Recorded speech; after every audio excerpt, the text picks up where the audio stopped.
Over the years, Disney has proposed plans for many resorts, theme parks, and attractions.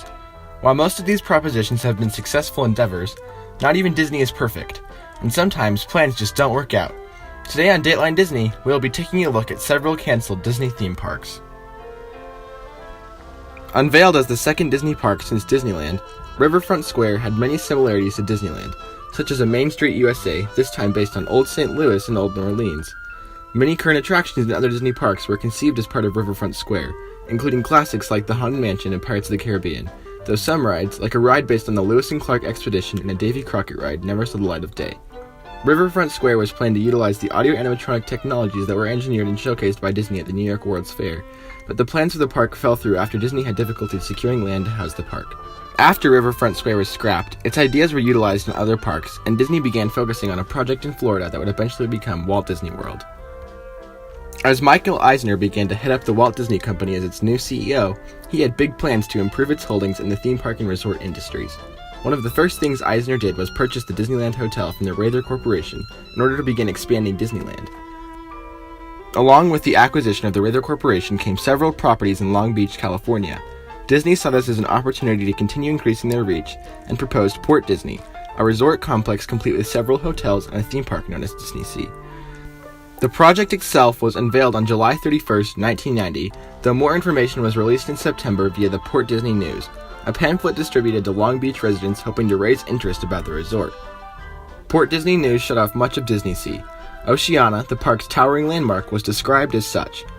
The architectural centerpiece of Disney Sea, Oceana would also serve as one of the main educational components of the park.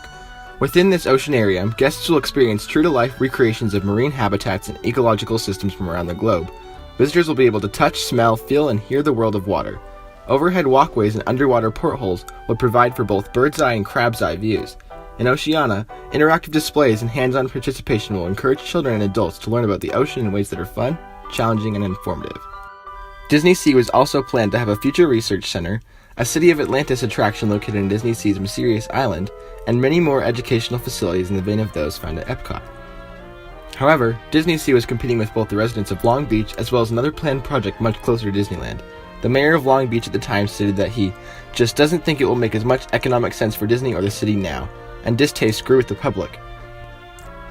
Disney later revealed that regulatory reviews for Port Disney, reviews that would have to be conducted by federal, state, and local government agencies, could have cost up to $70 million, closer to $125 million when adjusted for inflation.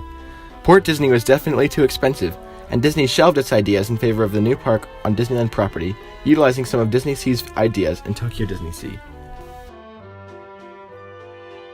After plans shifted from distant, separate parks in California to a single, more lucrative multi-day resort, Disney unveiled plans for Westcott, a West Coast reimagining of Walt Disney World's Epcot Center. Westcott would be built alongside Disneyland, bringing with it several on-site hotels inspired by architecture around the world. The costly expansion would transform Disneyland into a multi-day tourist attraction, the Disneyland Resort. Because Westcott was inspired by Epcot, on a much larger scale, mind you, Westcott was going to be divided into 7 wonders, each being a pavilion that housed amazing attractions for guests to experience. The gateway to it all was known as Space Station Earth, a 300-foot golden sphere to be built at the entrance of the park. All of Westcott was just as extravagant as its entrance, and because of how much money it was going to cost to expand Disneyland in such a way, Disney was hesitant to spend so much money in a single area, especially after the initial failure of Disneyland Paris. Disney opted for a much more modest expansion in the form of California Adventure, a story you can hear right now by clicking on the card in the corner of the video. Another project headed up by Michael Eisner, Disney's America was a park dedicated to bringing American history to life. Planned to be built in Haymarket, Virginia, Disney's America was disliked across the board, even though Disney managed to get support from state government officials.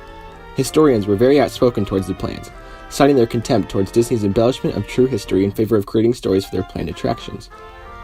A prime example of such an embellishment was recorded at a press conference to unveil animatronic characters of Presidents Bill Clinton and Abraham Lincoln in the Magic Kingdom's Hall of Presidents, an attraction which would have been moved to Disney's America if it had successfully been built.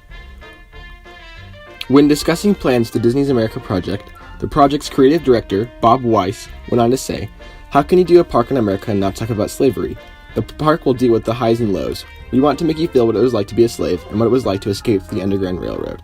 As you can imagine, this started to dig the hole that Disney's America would be unable to climb out of, and the park was eventually canceled. only to be revived once more in 1997 at Knott's Berry Farm. Click the card in the corner to learn more. Thank you for watching Dateline Disney. If you want to watch more videos about canceled Disney attractions, be sure to check out any of the videos on the screen now. We have videos about Westcott, Disney's America, and Disney attractions that were never built. Also be sure to subscribe and drop us a like. Let's reach 30 likes for this week's video. You can also leave us a comment about what you'd like to see us cover next. See you soon!